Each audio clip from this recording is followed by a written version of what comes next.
Y agradecemos al Señor porque en su gracia nos concede seguir estudiando este gran libro de Primero de Samuel. Hoy llegamos a Primero de Samuel capítulo 2. Primero de Samuel capítulo 2, otro gran capítulo como todo capítulo de la palabra de Dios. Primero de Samuel 2:30 resume la verdad más importante que engloba el capítulo 2, por así decirlo. Primero de Samuel 2:30. Observen ahí o simplemente escuchen la última frase de Primero de Samuel 2:30. Dice el Señor: yo honraré a los que me honran, y los que me desprecian serán tenidos en poco.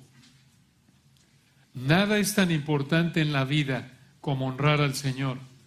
¿Qué significa esto? ¿Cómo se ve en tu vida?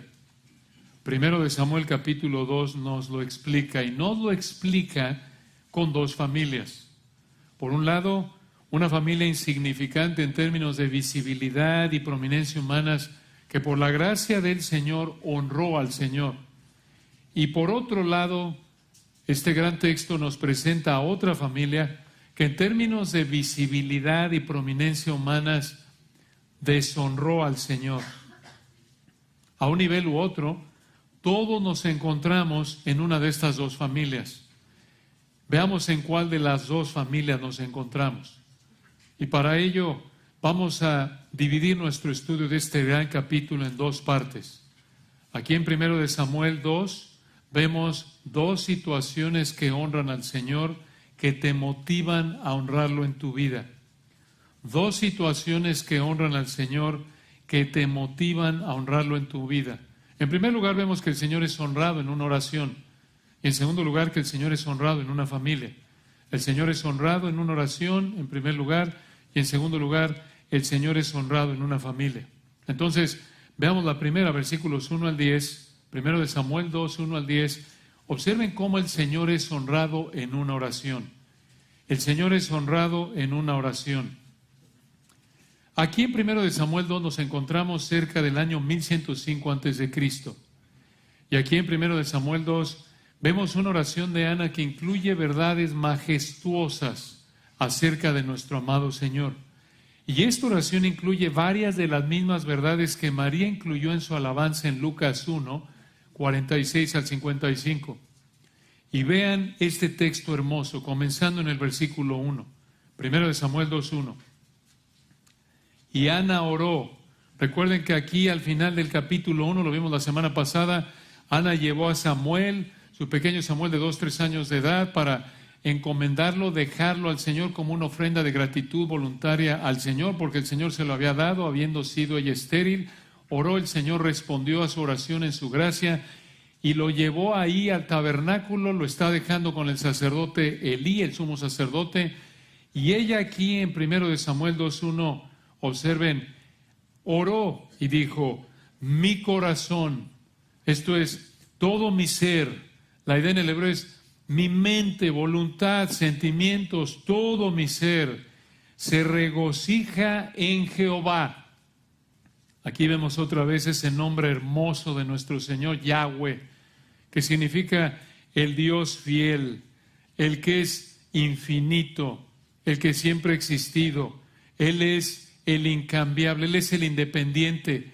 Él no necesita nada fuera de sí para existir, pero toda la creación depende de Él, lo necesita para existir. Este es Yahweh, este es nuestro amado Señor Jesucristo.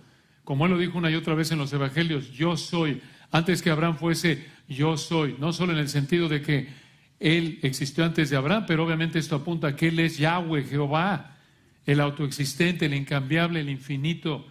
Y vean lo que dijo Ana, versículo 1. Ana oró y dijo: mi corazón se regocija en Jehová, mi poder, esa frase mi poder también se puede traducir mi cuerno, como alguien dijo, es una metáfora para referirse a fuerza y victoria. Aquí Ana le está dando toda la gloria al Señor. Y dice, versículo 1, al final, véanlo, mi poder se exalta en Jehová, mi boca se ensanchó sobre mis enemigos, por cuanto me alegré en tu salvación. La idea aquí es que ella estaba gozosa. ¿Por qué? porque el Señor le había concedido tener un hijo, recuerdan ahí en el capítulo 1, Samuel. Pero vean que en el versículo 1 dijo 2 veces que se regocijaba en Jehová, se exaltaba en Jehová. Y el resto de la oración reflejó esto. ¿Cómo? Ni una vez mencionó de manera explícita al bebé que el Señor le dio. Ni una vez. Pero lo que más enfatizó en esta oración es la soberanía total del Señor. Y hermanos, aquí tienen ustedes la clave del gozo para ti, cristiano. Y es esta: estar concentrado en Jehová. En otras palabras, estar escogiendo pensar y vivir centrados en las perfecciones del Señor Jesucristo tal y como las ha revelado en su palabra. Estar concentrados en que por así decirlo, que nuestra mente esté ocupada, esté rendida, esté sometida, esté controlada, esté dominada por las perfecciones del Señor Jesucristo, tal como Él las ha reflejado en su palabra. Estar preocupados, ocupados, viviendo, pensando en las perfecciones del Señor. Esto es gozarse en el Señor, Filipenses 3:1. Incluso cuando el Señor escucha, incluso como en el caso de Ana, incluso cuando el Señor te da lo que pides, no te desvías de que el centro de tu adoración sea Él. Ana no dejó de adorar al Señor porque ahora ya el Señor le había dado un hijo.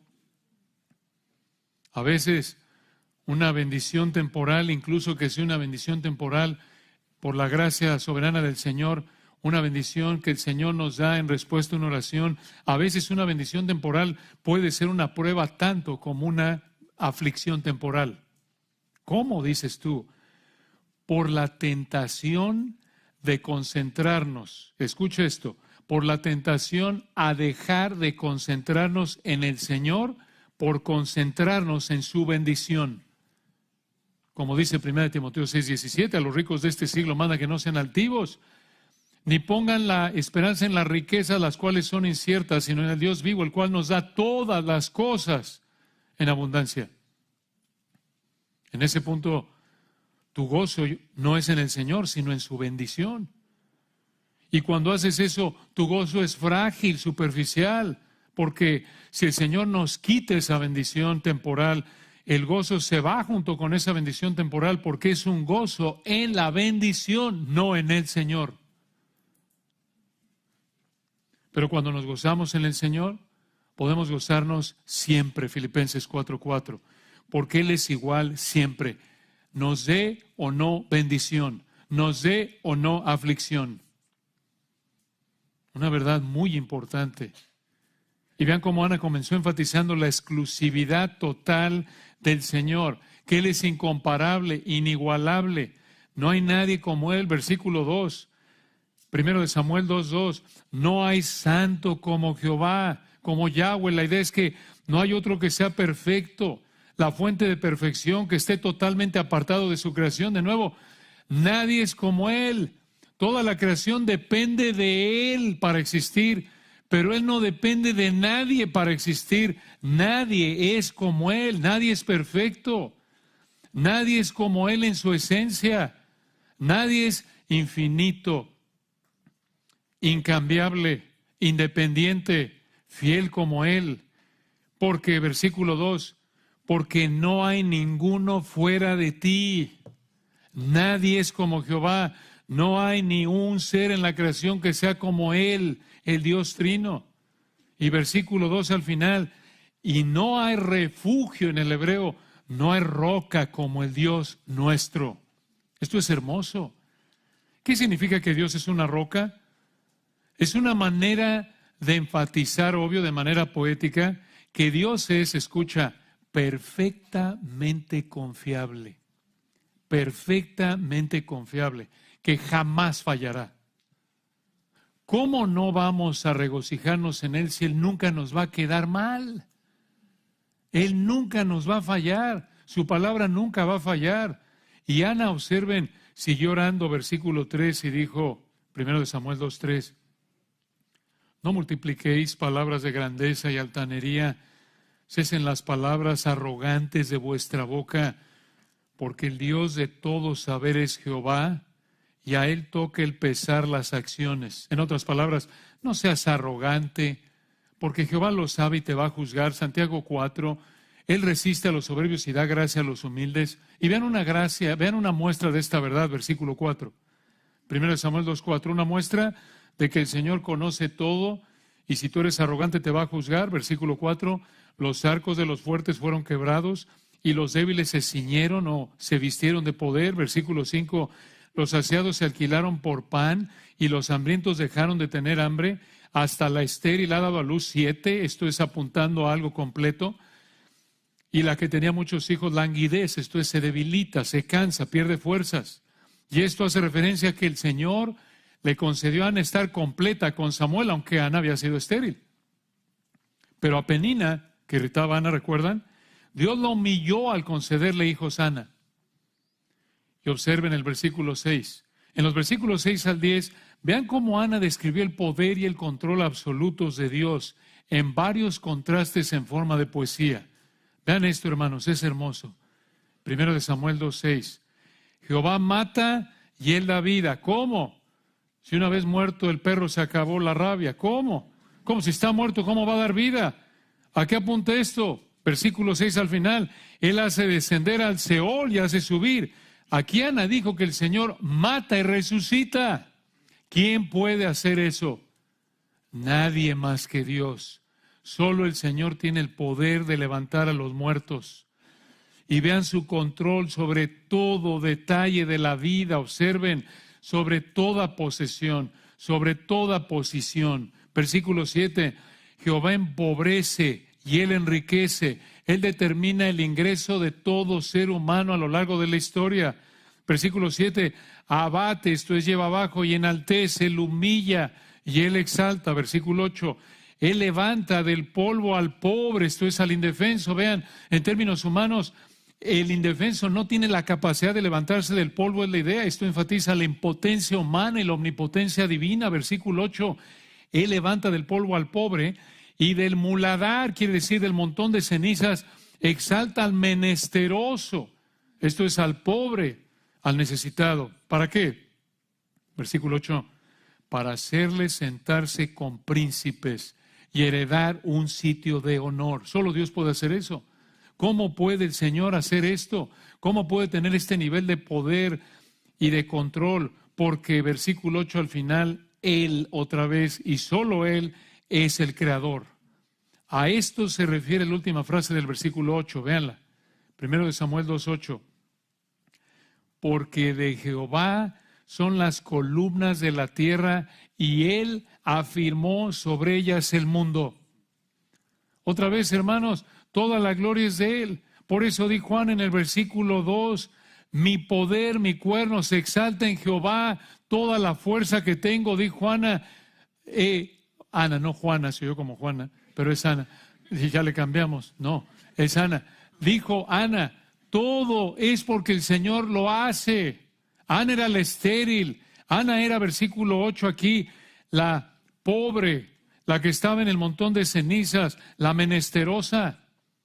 Y así es con todos, hermanos, recuerden, yo sé que en mí esto es en mi carne, no mora el bien, dijo Pablo, Romanos 7, es así con todos. No podemos ofrecerle nada al Señor más que nuestro pecado, punto. Cualquier cosa que no sea pecado es por su gracia, para su gloria. Solo Él nos da la capacidad de hacerlo. Y Él lo puede hacer porque Él es el creador.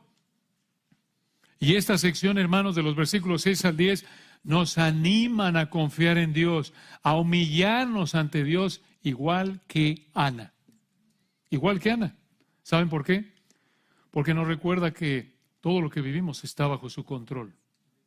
Todo lo que vivimos está bajo su control.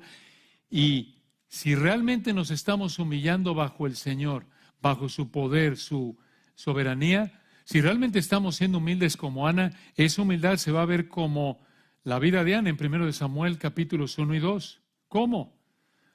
No te vas a amargar contra los que te atacan, no vas a buscar contraatacar a los que pecan contra ti, no vas a buscar vengarte ni pelear contra los que te atacan, así como Ana no buscó pelearse ni contraatacar en contra de Penina. Igual que Ana, si tú te humillas ante Dios, ante su soberanía, ante su poder, si tú realmente confías en Él, así como Ana, no vas a buscar agradarte a ti, sino agradar al Señor con todo lo que Él te ha dado y todo lo que te ha hecho, como Ana lo hizo al ofrecer al pequeño Samuel al Señor. No vas a buscar pensar de otros como inferiores a ti, sino como superiores a ti, como Ana lo hizo, llamándole, por ejemplo, a Elí, yo soy tu sierva, tu esclava, si eres el sumo sacerdote, pero vemos la humildad de Ana. Tú te vas a acercar al Señor en oración sumisa, como lo hizo Ana. Y esto, hermanos, es Filipenses 2, 3 y 4 y Filipenses 4, 6. Y vean versículo 9. Vean cómo su poder también se manifiesta en su juicio contra los impíos. Primero de Samuel 2, 9. Él guarda los pies de sus santos, mas los impíos perecen en tinieblas. Porque otra vez vean el énfasis, nadie será fuerte por su propia fuerza.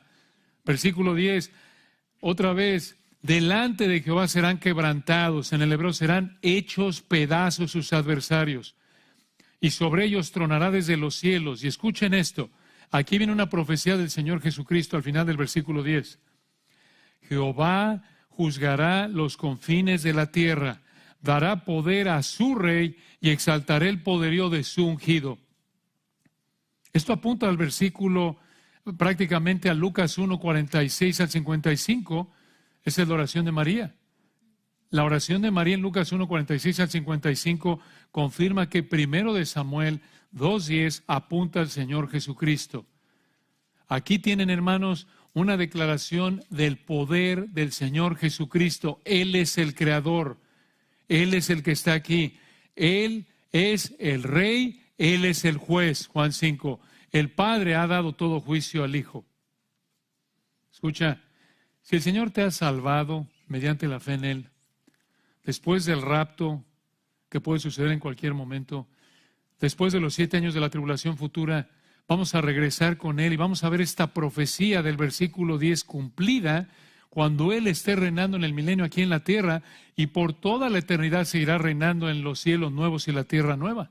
Pero escucha, si todavía no te has humillado delante de Él, si todavía no has reconocido que solo le puedes ofrecer tu pecado, si todavía no reconoces que solo Él te puede salvar mediante su vida, muerte y resurrección perfectas, si Él te mata antes de que te hayas arrepentido y creído en Jesucristo como el Rey soberano, tú también vas a ver esta profecía cumplida porque lo vas a conocer como juez, porque Él te va a dar lo que mereces por tu pecado, enviándote al lago de fuego eterno. Entonces, de una u otra manera vamos a ver esta profecía cumplida. Toda la humanidad, toda la humanidad. ¿Conocía Ana su Biblia? Por supuesto que sí, lo hemos reflejado aquí. Y en esa época, hermanos, era un lujo, recuerden, tener una Biblia. La gente común y corriente no tenía las escrituras, obvio no tenían la cantidad de revelación que nosotros tenemos. Los materiales de escritura eran sumamente caros. Todo lo sabía la gente común y corriente como Ana de oído, de memoria. Esto muestra el hambre, la devoción, la dedicación, la seriedad con la que Ana tomaba la palabra de Dios. Esta oración demuestra que Ana conocía y entendía correctamente las Escrituras. Y así también nosotros, cuando entendemos correctamente las Escrituras, entendemos correctamente quién es el Señor y cómo hace las cosas el Señor. Y de esta manera podemos orar correctamente, como Ana. Esto, hermanos, es orar en el nombre del Señor, como dice Juan 14, 14, que lo estudiamos a fondo hace ya unos meses con Josías. Esto es orar en línea con quién es Él, en armonía con sus perfecciones. Así es como debemos orar. Esta es la oración que honra a Dios. Digo, no quiere decir con exactamente las mismas palabras. El punto es que tus oraciones reflejen un entendimiento correcto de quién es el Señor y lo que Él hace en base a una interpretación correcta de su palabra. Entonces, esta oración honra al Señor. Y aquí en 1 de Samuel 2 vemos entonces dos situaciones que honran al Señor, que te motivan a honrarlo en tu vida. En primer lugar, aquí en los versículos 1 al 10 vemos que el Señor es honrado en una oración. Y vean ahora, en segundo lugar, cómo el Señor es honrado en una familia. El Señor es honrado en una familia. Versículos 11 al 36. Vean el versículo 11. Y Elcana se volvió a su casa en Ramá, y el niño ministraba a Jehová delante del sacerdote Elí. Aquí vemos que Samuel servía al Señor desde niño. Esto muestra que Ana cumplió su promesa. Recuerdan que le hizo al Señor en 1 Samuel 1:11. Pero hasta el versículo 11 todo es hermoso aquí, en este capítulo. Y el Espíritu Santo en su soberanía ahora, a la luz de esta fidelidad, debido a la gracia de Dios en la vida de Elcana, Ana y Samuel, ahora nos presenta algo de lo oscuro que es el pecado, al presentarnos ahora al sumo sacerdote y a su familia. Vean una familia muy diferente. En el versículo 11 terminamos ahí viendo a Samuel, el hijo pequeño de Elcana y Ana, sirviendo al Señor. Una familia común y corriente, sin ninguna visibilidad ni prominencia en términos de liderazgo espiritual. Y en el versículo 12, aquí entramos del día a la noche, porque en el versículo 12 vemos a los hijos adultos que eran sacerdotes, según 1 Samuel 1:3. Los hijos adultos, 2 sacerdotes que eran hijos del sumo sacerdote y eran unos impíos, unos incrédulos. Versículo 12. Los hijos de Elí eran hombres impíos y no tenían conocimiento de Jehová. En otras palabras, eran incrédulos y lo reflejaban en su vida de pecado. ¿Quieren ver algo de su vida de pecado? Versículo 13 en adelante. 1 Samuel 2:13. Y era costumbre, noten esto muestra que era costumbre, no fue algo que Dios mandó en la ley. Era costumbre, versículo 13, de los sacerdotes con el pueblo, que cuando alguno ofrecía sacrificio, venía el criado del sacerdote, mientras se cocía la carne, trayendo en su mano un garfio de 3 dientes, una especie de tenedor grande. Versículo 14, y lo metía en el perol, una especie de plancho, sartén, en la olla, en el caldero o en la marmita. Esto es una olla para cocinar en el hebreo. Y versículo 14, observen, todo lo que sacaba el garfio, el sacerdote lo tomaba para sí. De esta manera hacían con todo israelita que venía a Silo. Vean el problema de esta costumbre, versículo 15. Asimismo, antes de quemar la grosura, la grasa, venía el criado del sacerdote y decía al que sacrificaba: da carne que asar para el sacerdote, porque no tomará de ti carne cocida, sino cruda. Porque no se consumía, querían la grasa fresca, si no ya cocinada la carne, la grasa se había consumido. Versículo 16, y si el hombre le respondía: quemen la grosura, esto es la grasa primero, y después toma tanto como quieras, él respondía: no, sino dámela ahora mismo, de otra manera yo la tomaré por la fuerza. Dice, estoy hoy como en mi casa se pelean por el pellejito de la carne. No, hermanos, no quiero lo gordito ahí de esto y dame el pellejito del pollo. No era así. Hay que entender por qué esto está mal. ¿Por qué esto mostraba la impiedad de Ofni y Finés? Bueno, porque en Levítico 3:3 al 5 y Levítico 7:30, el Señor había mandado que le entregaran primero a él la grasa primero, la grasa de los animales que presentaban en sacrificio. Pero en lugar de hacer eso, los sacerdotes, ellos la tomaban primero. Además, en Levítico 7:22 al 26, Dios mandó que no debían comer la grasa de los animales que sacrificaban, pero no les importó. Incluso en el versículo 16 vemos que los israelitas, comunes y corrientes que venían a adorar, mostraron un mayor deseo, un deseo más grande por honrar al Señor que estos 2 sacerdotes. Porque los israelitas querían honrar a Dios al darle la grasa primero, pero Ofni y Finés no.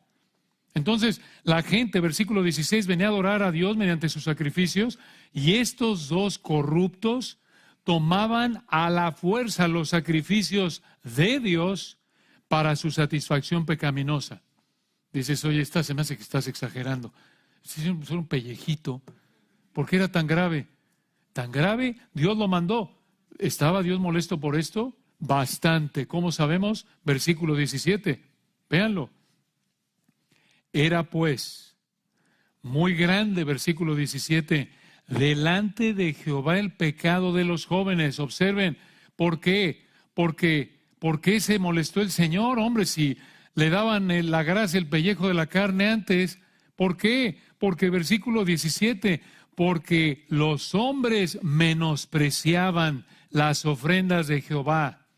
Menospreciaban, traduce una palabra hebrea que significa trataban de manera irreverente o irrespetuosa. El punto no era de que si tomaban la grasa o no. El punto es que Dios dijo, la grasa es para mí. Se ofrece primero a mí, y a estos dos impíos no les importó. Versículo 17, trataban de manera irreverente y respetuosa, no les importaba. Y vean aquí el Espíritu Santo, versículo 18, nos da otra vez, está aquí entretejiendo lo que vemos, lo explicamos la semana pasada, cómo va en picada Elí y su familia, y va incrementando la vida de Samuel. Vean ustedes, después de la oscuridad del 17, vean la luz en el 18, vean a Samuel y el joven Samuel, vean la diferencia, ministraba en la presencia de Jehová vestido de un efod de lino. Era un jovencito, según el texto. Los otros eran unos adultos ya y eran sacerdotes. Y por lo que vemos aquí, vean versículo 18, el efod de lino. Por lo que vemos aquí y a lo largo del Antiguo Testamento, el efod era una especie de chaleco, una prenda de ropa sin mangas, como lo que se usa, los que les gusta el fútbol, que se ponen una especie ahí de tela que se la meten y les queda como que cubriendo el pecho y la espalda y queda como hasta la cintura, una especie de chaleco sin mangas. Solo los levitas lo podían usar. Samuel era un levita, como lo vemos en 1 de Crónicas 6, 22 al 28, y realmente era un honor que Samuel usara esto porque reflejaba el lugar privilegiado que el Señor le dio a los sacerdotes de representar a Israel trayendo los sacrificios. Y vean el versículo 19, vean la diferencia otra vez. 1 de Samuel 2:19, y le hacía a su madre una túnica pequeña y se la traía cada año cuando estuvía con su marido para ofrecer el sacrificio acostumbrado. Ahora recuerden de nuevo, en el capítulo 1, Ana había dejado a Samuel a los 2, 3 años de edad en el tabernáculo, pero ella le hacía y le traía una túnica pequeña cada año. Aparentemente Elí cuidaba a Samuel. Recuerden, Ana acompañaba a su esposo Elcana y al tabernáculo a los sacrificios anuales. Y vean en el 20 lo que le decía el sumo sacerdote Elí a los papás de Samuel, Elcana y Ana. Vean de nuevo, hermanos, vean el énfasis del Espíritu de Dios. Esta familia sin visibilidad, sin prominencia como líderes espirituales, Elcana, Ana y Samuelito. Vean su fidelidad por la gracia de Dios en contraste a los que eran los meros en términos de liderazgo espiritual. Elí, el sumo sacerdote, y sus sacerdotes, sus hijos, Ofni y Fineas. Vean el énfasis, versículo 20. Y Elí bendijo a Elcana y a su mujer, diciendo, Jehová te dé hijos de esta mujer en lugar del que pidió a Jehová. Y se volvieron a su casa. Esta fue una oración de Elí por Elcana y su mujer en forma de deseo. Por lo que dice el versículo 19, esta oración del 20 fue una petición al Señor, escuchen, porque el Señor le compensara a Elcana y Ana con más hijos el haber dedicado a Samuel al Señor, como alguien dijo. Y en el versículo 21, vean la respuesta a la oración de Elí. 1 de Samuel 2:21. Y visitó Jehová a Ana, y ella concibió, y dio a luz 3 hijos y 2 hijas. Este es un resumen. No es que tuvo 5 hijos en un embarazo. Esta parece ser la manera más natural de entender el texto. No es que el Señor dijo, ¿querías hijos, Anita? ¿Ah, sí? Pues ahí te van 5, mi reina, en un embarazo. Quintillizos para que estés calladita, ocupadita y ya no me pidas más. No fue así. La idea es que Elí oraba por ellos cada año. Y con el pasar de los años el Señor les dio estos hijos. Samuel 1 más 5, 6. Y en el capítulo 1 era estéril. Esto es la gracia del Señor. Y vean el final del versículo 21. 1 de Samuel 2:21. Y el joven Samuel crecía delante de Jehová. Esto parece apuntar a que Samuel disfrutó del cuidado del Señor en su vida. Y otra vez, aquí en el versículo 22 viene el contraste. Vean la gran diferencia entre Elcana, Ana, Samuel y Eli, Ofni, Finesa, lo que vamos a ver a lo largo de 1 de Samuel, si el Señor quiere, cómo lo que ven tus ojos no es la realidad. El hombre mira lo que está delante de sus ojos y vemos aquí la prominencia de Elí, Ofni, Finés, y pensamos, hombre, estos son los somos sacerdotes y los sacerdotes, los más espirituales, pero vemos que no necesariamente lo eran. Y por otro lado, esa familia común y corriente, el Cana, Ana, y Ana con sus luchas, como vimos en el capítulo 1, está disfrutando de la gracia del Señor, porque ellos están honrando al Señor por su gracia y los otros tres no. Vean la gran diferencia, versículo 21 al final. Y el joven Samuel crecía delante de Jehová. Pero en el 22, Elí era muy viejo. Estos han pasado los años, Elí ha envejecido y Samuel va creciendo. Y Elí en el 22, véanlo, oía de todo lo que sus hijos hacían con todo Israel. Esto habría incluido cómo trataban las ofrendas de los versículos 12 al 17 que explicamos. Y encima de eso, como si no fuera poco, como si no fuera suficiente, por si fuera poco, además de blasfemar al Señor con el manejo de las ofrendas que ya vimos, versículos 12 al 17, vean lo que hacían estos hombres. Versículo 22, este fue el tiro de gracia de su impiedad, véanlo. Y cómo dormían con las mujeres que velaban a la puerta del tabernáculo de reunión. Estos hombres fornicaban con estas mujeres. ¿Quiénes eran estas mujeres? A estas mujeres las vemos siglos antes en Éxodo 38:8. Quizás estas mujeres ayudaban a limpiar los utensilios en el tabernáculo, en el patio del tabernáculo, ayudaban a otras mujeres que iban a adorar allá al tabernáculo. Es probable que eran mujeres que de manera voluntaria se habían dedicado a servir al Señor en un voto nazareo, como lo vemos en Números capítulo 6. Pero realmente, hermanos, era algo de lo más descarado, era una impiedad de lo más bajo, que los hijos del sumo sacerdote se aprovecharan de estas mujeres que estaban ahí para servir al Señor y fornicaran con ellas. Esto es el colmo en un sentido. Qué triste, tantos hombres hoy día, ¿no es cierto?, que se presentan como líderes espirituales en círculos cristianos y actúan como Ofni, Finés. Y vamos a estudiar eso si el Señor quiere con Josías en 2 de Pedro capítulo 2 en unas semanas. Impostores, charlatanes. Y vean aquí versículo 23, cómo Elí reprendió a sus hijos. 1 de Samuel 2:23. Y les dijo, ¿por qué hacéis cosas semejantes? Porque yo oigo de todo este pueblo vuestros malos procederes. Quiere decir que esto ya tenía algo de tiempo aparentemente. Todo el pueblo sabía. Versículo 24, y esto lo vemos también, en un momento vamos a explicarlo. El Señor aparentemente les dio tiempo para que se arrepintieran, suficiente tiempo para que estos hombres estuvieran en esto. Vean versículo 22, cómo dormían con las mujeres que velaban a la puerta del tabernáculo de reunión. Y en el 23 les dijo, ¿por qué hacéis cosas semejantes? Porque yo oigo de todo este pueblo vuestros malos procederes. Tomó algo de tiempo para que esto se esparciera aparentemente de nuevo. Esto tomó tiempo, esto fue una conducta que se llevó a cabo de manera repetida por un tiempo. Y les dijo su papá, versículo 24, 1 Samuel 2:24, no, hijos míos, porque no es buena fama la que yo oigo, pues hacéis pecar al pueblo de Jehová. En el 25, si pecar el hombre contra el hombre, los jueces le juzgarán. ¿Qué significa eso? La idea es que si un hombre pecaba contra otro, los jueces aplicaban la ley y resolvían el problema. Mas, versículo 25, si alguno pecare contra Jehová, ¿quién rogará por él? Esto significa que Ofni y Finés, estos sacerdotes corruptos, hijos de Elí, habían pecado contra Dios y merecían morir por haber tratado las ofrendas como lo hicieron, según Levítico 7:25.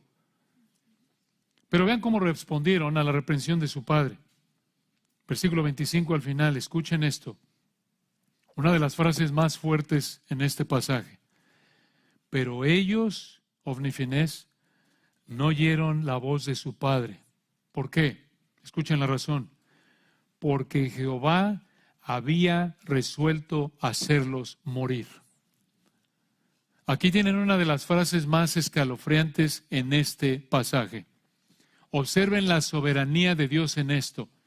Estos dos sacerdotes corruptos no dejaron su pecado en este punto porque Dios ya había determinado que los iba a matar. ¿Acaso esto, dices tú, acaso esto no muestra una falta de compasión, de misericordia, de paciencia en Dios? Por supuesto que no. Esto indica que Dios determinó juzgarlos porque ellos rechazaron a Dios. Además, Dios los pudo haber fulminado en cuanto pecaron, como lo hizo con Nadab y Abiú en Levítico capítulo 11. Esto apunta a que Ofni y Finés tuvieron tiempo de arrepentirse y no lo hicieron. Rechazaron al Señor y lo rechazaron, escuchen, aunque tuvieron el máximo nivel de privilegio en el servicio espiritual que podía tener un israelita en esa época, servir como sacerdote. Dios los endureció como un juicio contra su pecado. Esta es la misma idea de 2 Tesalonicenses 2, 10 al 12. Hermanos, esta es una situación aterradora. Así como Ofni y Finés, tú no puedes burlarte de Dios. Si tú rechazas al Señor y su palabra, te expones a su juicio de endurecimiento en tu pecado. Y al igual que ellos, escucha, Lucas 12, al que mucho se le haya dado, más se le pedirá.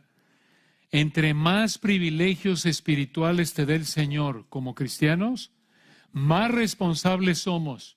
Y cuando pecamos, nos exponemos a una disciplina más fuerte. Si tú aquí vienes cada domingo y no conoces al Señor y continúas rechazando su palabra, estás en una situación de mayor peligro que alguien que no va a la iglesia cada domingo a escuchar la palabra de Dios, una iglesia que honra al Señor como esta iglesia local. Si Dios te quita la vida en esta condición y sigues tú mofándote de Dios, aferrándote a tu pecado, te quita la vida en ese estado de endurecimiento.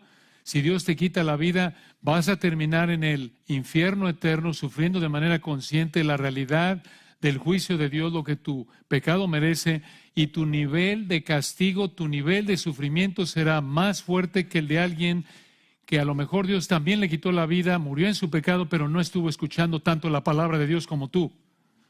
A lo mejor tu esposa es cristiana y tú persistes en rechazar al Señor. A lo mejor tu mamá es cristiana y tú persistes en rechazar al Señor.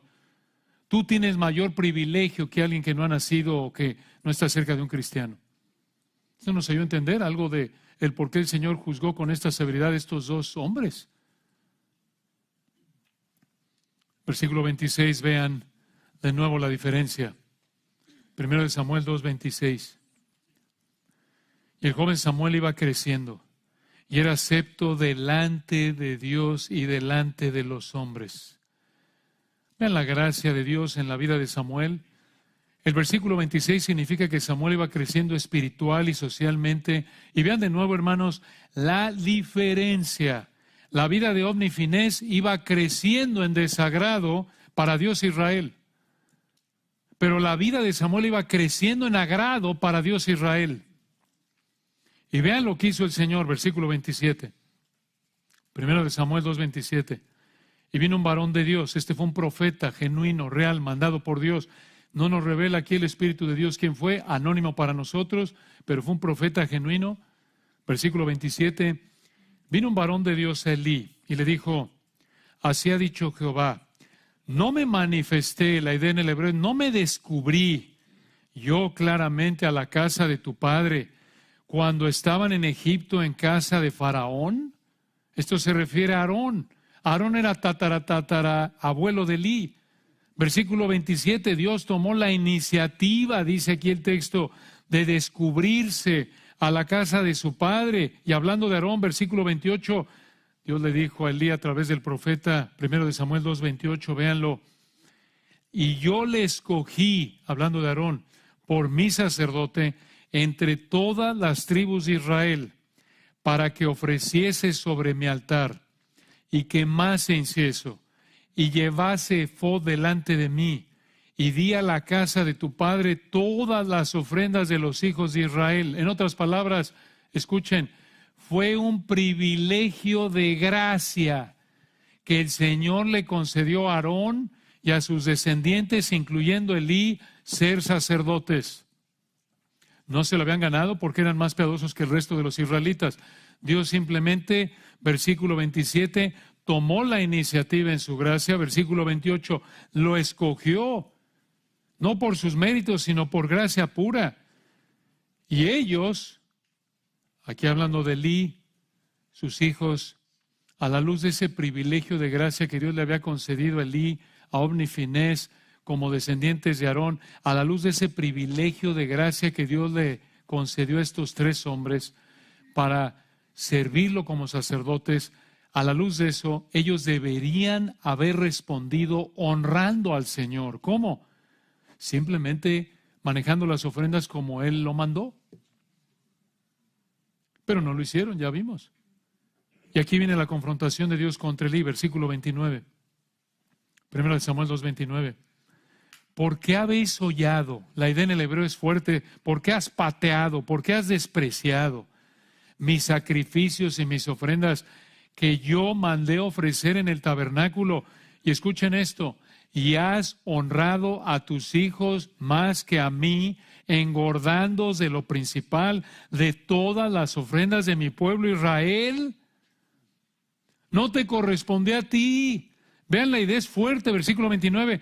Has pisado mis sacrificios que yo mandé. Los sacrificios son míos, no tuyos, es la idea aquí.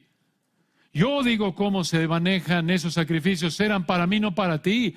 Pero tú los has pateado, los has despreciado que yo mandé. Tú no lo mandaste. Tú no tienes autoridad por decidir cómo se reciben y manejan estos sacrificios. Y has honrado a tus hijos más que a mí, engordándoos, versículo 29, de lo principal de todas las ofrendas de mi pueblo Israel. Las ofrendas eran de Israel.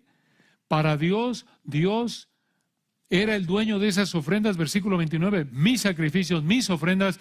Él decidió cómo quería que se ofrecieran esas ofrendas, pero él y sus hijos, versículo 29, las patearon, las despreciaron.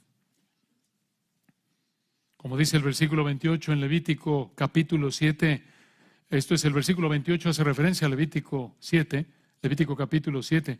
En Levítico 7 Dios había mandado que la carne de los animales ofrecidos en sacrificio fuera para los sacerdotes. Eso fue parte de su provisión para ellos, de su gracia. Pero los hijos de Elí estaban, versículo 29, observen, engordándose. Se estaban engordando en el sentido de que comían la parte grasosa que debía ofrecerse para el Señor, como el Señor lo mandó en Levítico 7:25. Pero esto no es todo. Vean esto, hermanos. Ahí en el versículo 29, vean la frase de nuevo. ¿Por qué habéis hollado? Y la frase engordándoos. Esas frases habéis hollado y engordándoos en hebreo incluye a Elí. Este profeta aquí le dijo a Elí, ustedes, recuerden, Dios le está hablando a Elí a través de este profeta y le está diciendo, ustedes, tú Elí y tus hijos, es la idea, ustedes, los tres, están hollando, están pateando, están despreciando y están despreciando los sacrificios del Señor y están engordándose de lo principal de todas las ofrendas. ¿Qué significa esto? Escucha, que Elí también participó en este pecado. Era cómplice, estaba involucrado, estaba coludido. Y en 1 Samuel 4:18, si el Señor quiere lo veremos a detalle más adelante. En 1 Samuel 4:18 vemos que Elí era un hombre obeso. Y probablemente en parte fue por lo que vemos aquí en 1 Samuel 2:29, porque estaba comiendo de esa grasa que Dios había prohibido. Pero aquí en el versículo 29, hermanos, tenemos la razón por la que Elí no corrigió a sus hermanos de manera más drástica. Escucha, Ofni y Finés arrancaban las ofrendas de la gente, pero su papá también comía de esas ofrendas que le estaban robando al Señor y a la gente que las traía.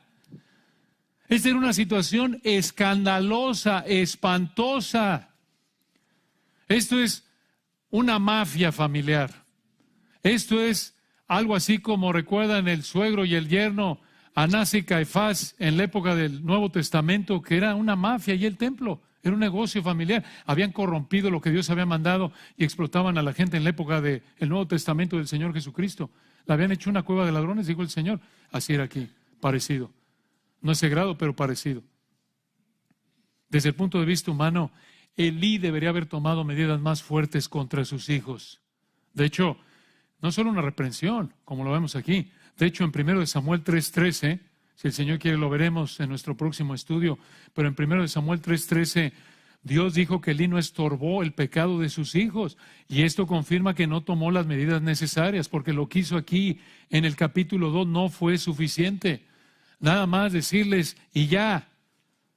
Dices tú, bueno, ¿qué tenía que haber hecho? Debía haber aplicado la ley del Antiguo Testamento. Vivían bajo la ley mosaica, el Antiguo Pacto.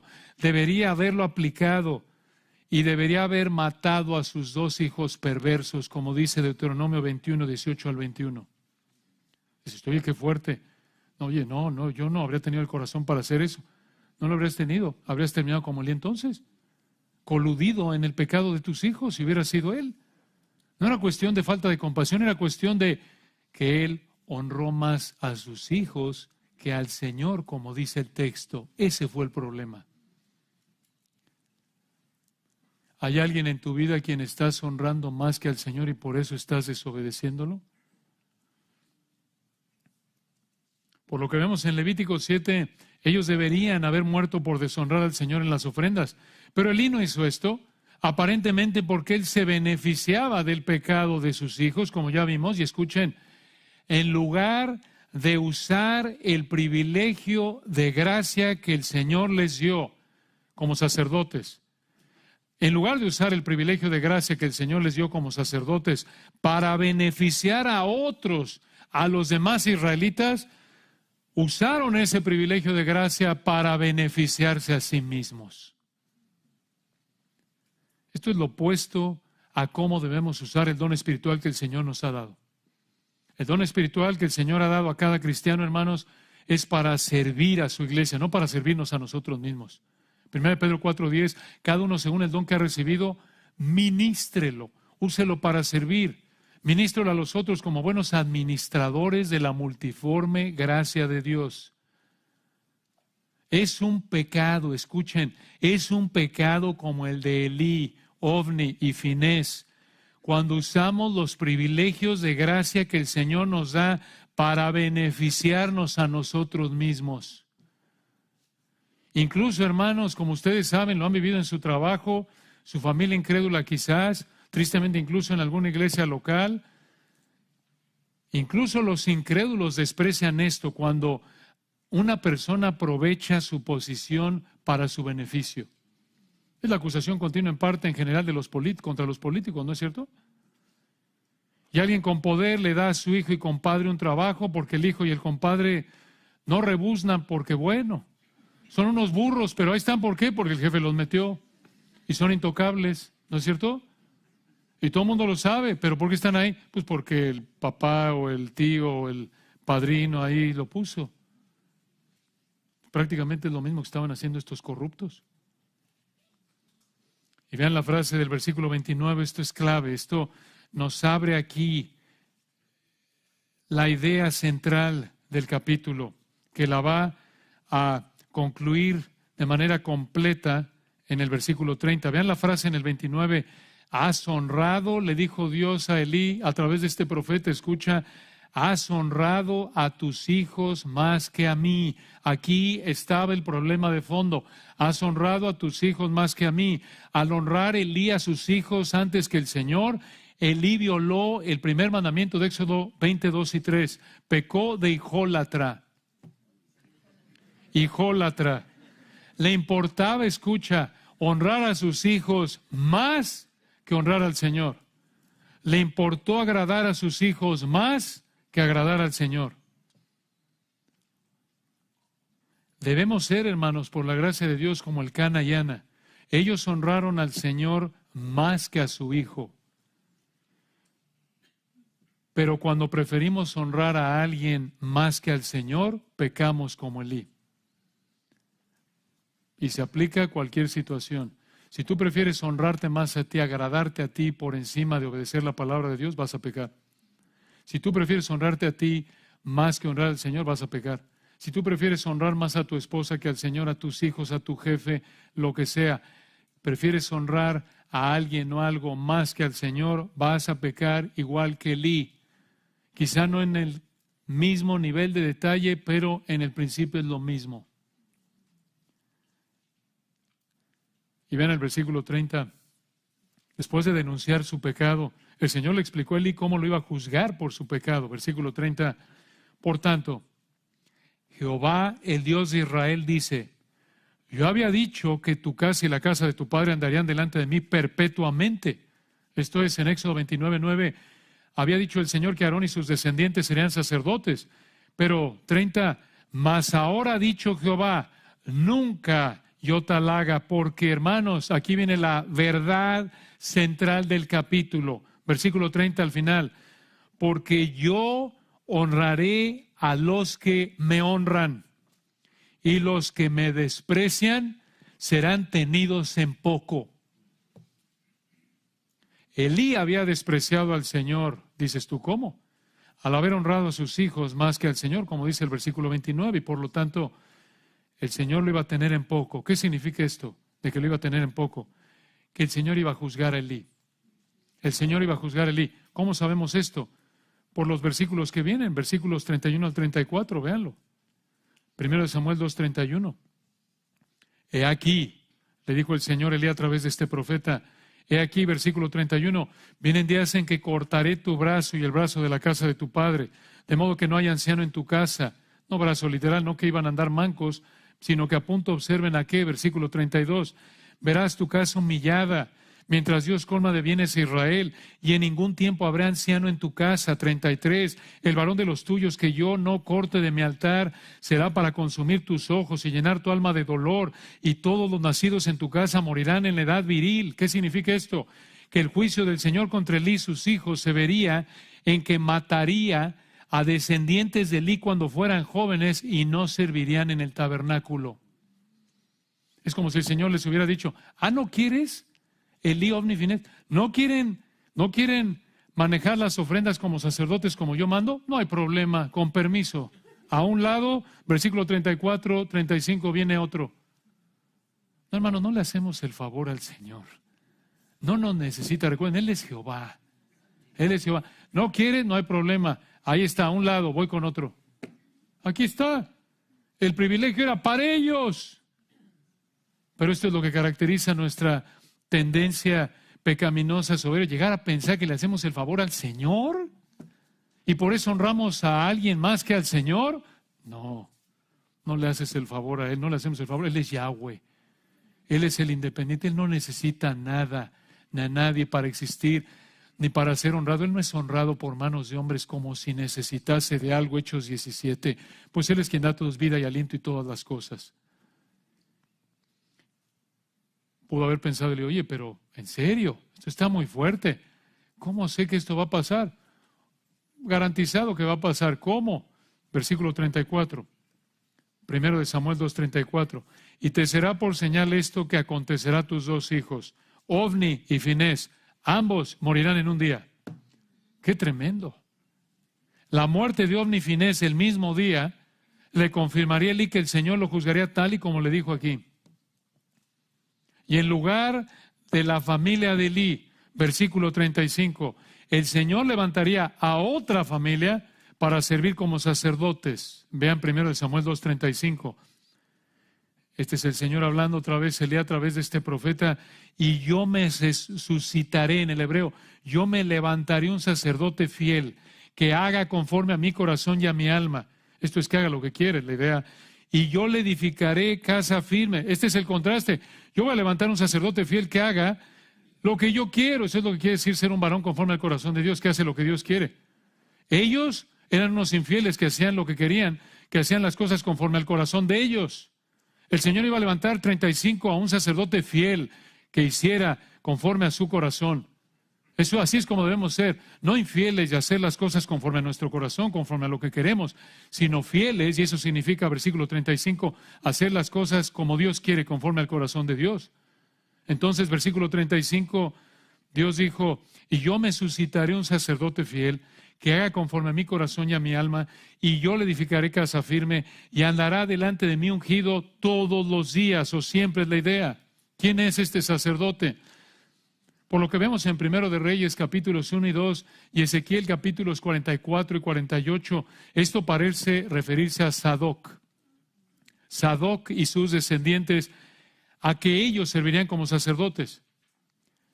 Y vean, hermanos, otra vez, Una frase muy importante al final del versículo 35. Vean la última frase del versículo 35. Y andará delante de mi ungido todos los días. Ese sacerdote, Sadoc, sus descendientes, iba a andar delante de su ungido todos los días. ¿Quién es mi ungido? El mismo rey ungido del versículo 10. ¿Quién es? El Señor Jesucristo. Tal como lo indica el libro de Ezequiel, escuchen, cuando el Señor reine en la tierra en el futuro, en el tiempo del reino milenial, los descendientes de Sadoc estarán sirviendo como sacerdotes.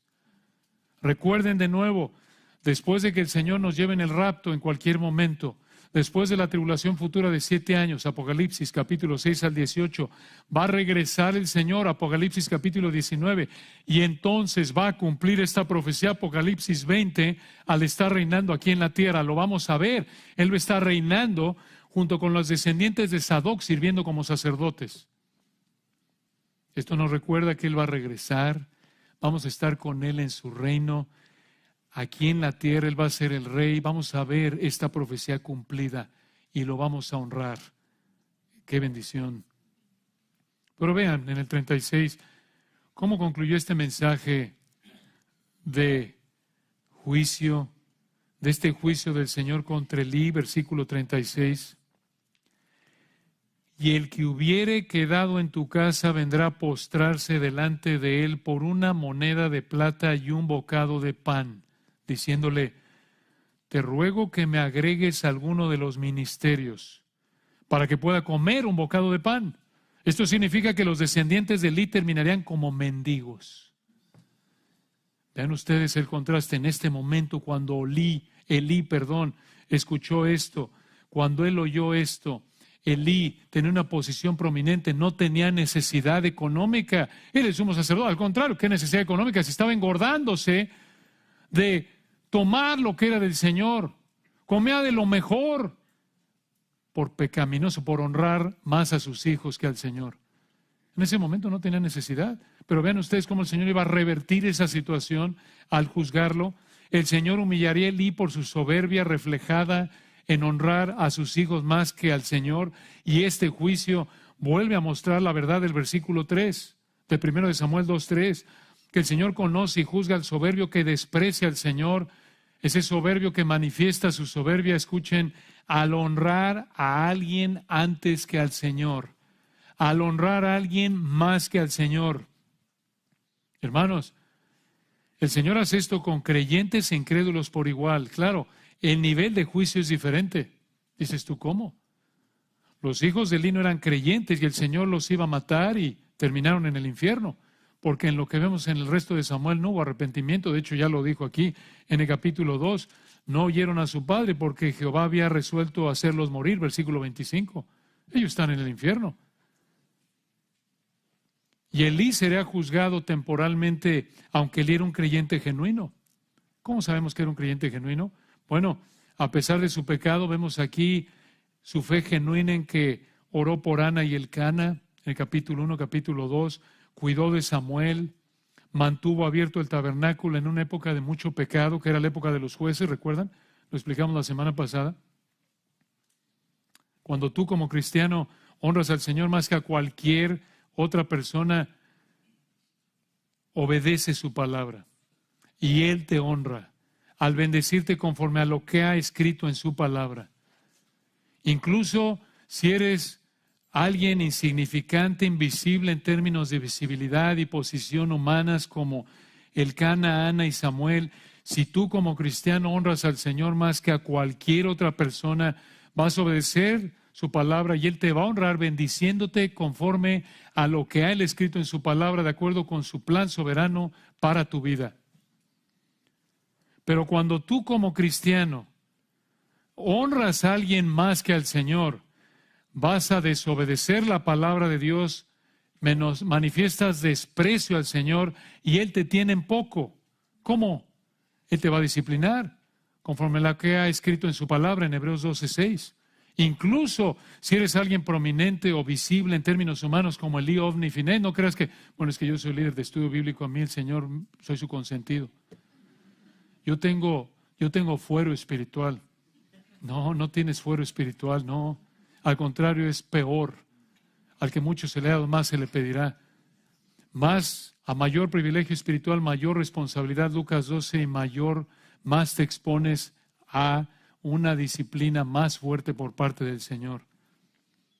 Claro que si desprecias al Señor al desobedecer constantemente su palabra, 1 Juan 3, aunque te digas cristiano y realmente amas tu pecado, no amas al Señor, te deleitas en tu pecado, no amas a la iglesia, a los hermanos, la santidad como tu estilo de vida, si el Señor te quita la vida en ese estado sin Cristo, te va a tener en poco al juzgarte en el infierno eterno.